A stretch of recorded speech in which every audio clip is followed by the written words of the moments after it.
It's honestly super refreshing to see a gargantuan budget go to a big comedy like this with the big stars. Oh man, they don't make them like they used to, guys.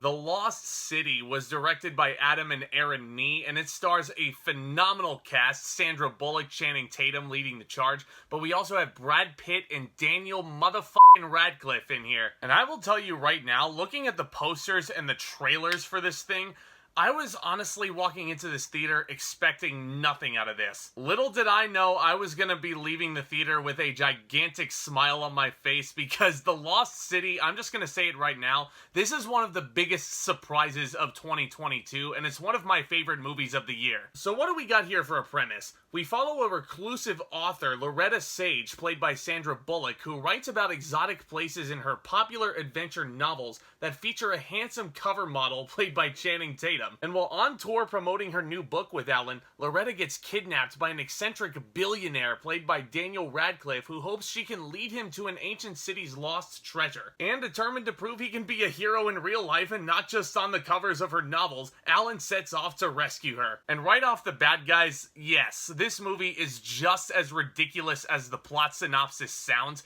but all the better for it. I had loads of fun with The Lost City. I found this movie extremely hilarious. I mean, all these one-liners, this script is just relentless in making you smile. And give this movie credit where it's due. For a movie that I was expecting nothing out of, for me to be smiling this much leaving the theater, that is... honestly, that's very telling. Sandra Bullock and Channing Tatum together are the perfect odd couple to follow in this story. Sandra Bullock herself is a great actress, but not a lot of people talk about how great she is in comedies. If anybody has ever seen The Heat and how uptight she is in that film, very, very similar character here with a lot more emotional depth layered in. And I was really getting behind her character's strife, especially by the end of the film. And I found it really, her introduction, really imaginative. And just the way it's presented, almost like she's narrating a novel to us. It's really fascinating, actually. And not to mention her chemistry with Channing Tatum is really solid. I gotta talk about him real quick because he is one of the most respectable actors working in Hollywood right now.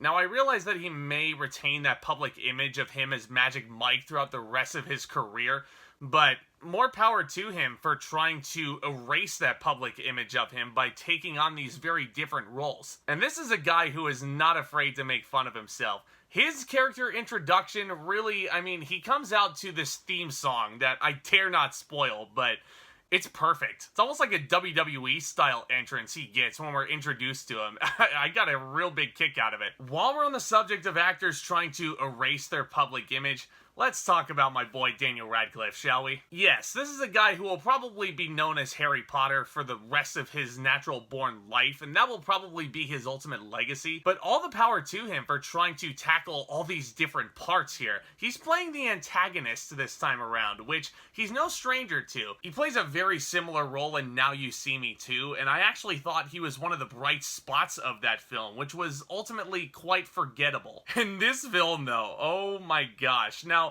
I realize that I've said, especially throughout my MCU playlist that I was putting out last year, I absolutely hate the trope of the man in the suit being the villain. Just the rich, snobby guy who just wants all the gold because it's just so easy. But you know what? This is a role that plays to Daniel Radcliffe's strengths. I think he did marvelous in this film. And as an actor, I feel like this is a character that's a really fascinating study. Now, this is gonna sound like a ridiculous analogy, but imagine if Richard Attenborough in Jurassic Park was more evil, he had a more sinister side, and his sense of humor was way deep in the gutter.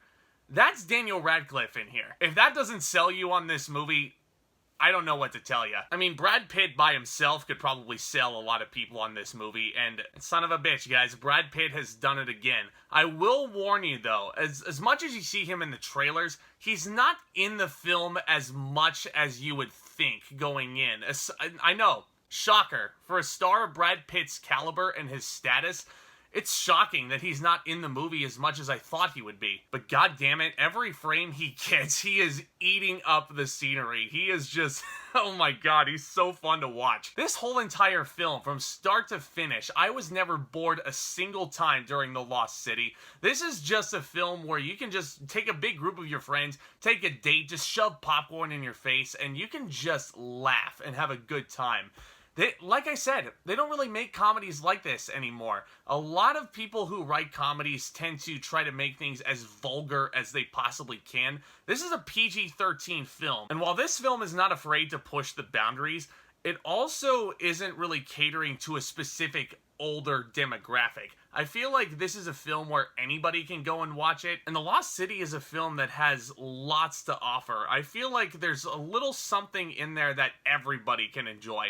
Of course, you have your romance, you know, Channing Tatum taking his shirt off and all that, whoop-de-doo. You have the adventure thrown in there for all the Indiana Jones geeks like myself. And of course, you know, you have your comedy in there, which is absolutely hilarious. But the biggest surprise about this film was the emotional depth that it has, especially as you get towards the finale and the ending of the film.